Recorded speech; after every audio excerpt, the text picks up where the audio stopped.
Competitive is the word that springs to mind when you consider the career of Lance O'Sullivan, New Zealand's most successful jockey. To reach the top and stay there in any profession requires talent, but it's the will to win which marks a true champion, and that's a quality Lance demonstrated repeatedly over 23 years in the saddle. Many have said that Lance was born to ride. Indeed, riding was in the O'Sullivan blood. His father Dave rode 125 winners before starting a training career that launched him into the New Zealand Racing Hall of Fame. The family bond is a major factor in the success enjoyed by Wexford Stables. Lance's racing career had the best possible start, a win in his first race at Waipa in 1980. 4 years later, it was the first Group 1 win in the AJC Oaks on La Souveraine, where he really came of age as a first-ranked jockey. And along the inside, La Souveraine, but Kanahoe's in front. La Souveraine, Sanita and Mapley Heights closing in. La Souveraine got there. More wins followed as he teamed up with Stu Lang as an agent, and in the days before fax machines became popular, gained an edge on the best rides. A career highlight for the O'Sullivans was the Japan Cup victory in 1989. Horlicks and Lance were up against the best international horses. Horlicks just shading Auguri Cap, which is coming on strongly. O'Sullivan getting desperate on Horlicks on the inside. Auguri Cap trying to peg it back, going to the post. Horlicks is going to hang on. Horlicks, the Kiwis, get the money from Auguri Cap, about ahead in it. 200 out, I could see him coming, and it was just a matter of the post coming up quick enough, but there was for a brief moment when I thought he might overcome her, but she doesn't know when to give in. Horlicks set a new world record and provided a big boost for the New Zealand industry. Lance kept a meticulous diary of all his rides over the seasons, and in 1991 he was able to record win number 1000.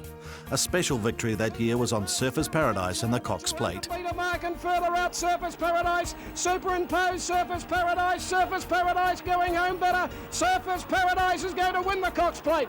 Surfers Paradise has won it. Foreign shores beckoned Lance at the peak of his career. He raced and won in 6 countries. Hong Kong was the longest and most successful stint overseas, with 54 race wins. Then in 1997 came the biggest test of his career and life, the fall at Moonee Valley. And Otters one through the running rail. Well, one went through the running rail there as they come. The injury was horrific and the outlook wasn't good.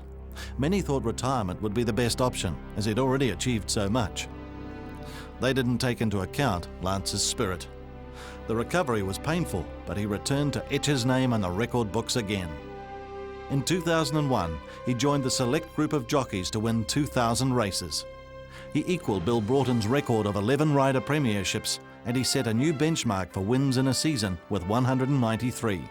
The next target was Bill Skelton's record for race victories, with win number 2,157 coming at Rotorua. Down by the 200-metre mark to the roars of the crowd. He's got it. Russian Embassy on the outside has hit the front, and it's history in the last at Racing Rotorua. Russian Embassy and Lance O'Sullivan into the history books of the turf of New Zealand by 3 lengths. Good on you, Lani.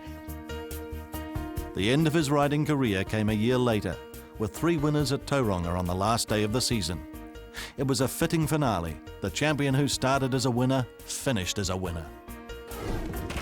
Lance went into retirement in 2003 with 12 jockey premierships, a New Zealand record. He'd ridden 2,357 winners at home and a total of 2,479 around the world. 62 of them were Group 1 winners. And in 1997 he won the award for Outstanding Contribution in Racing Excellence. A more formal recognition of a brilliant career came when he was made an Officer of the New Zealand Order of Merit for services to thoroughbred racing.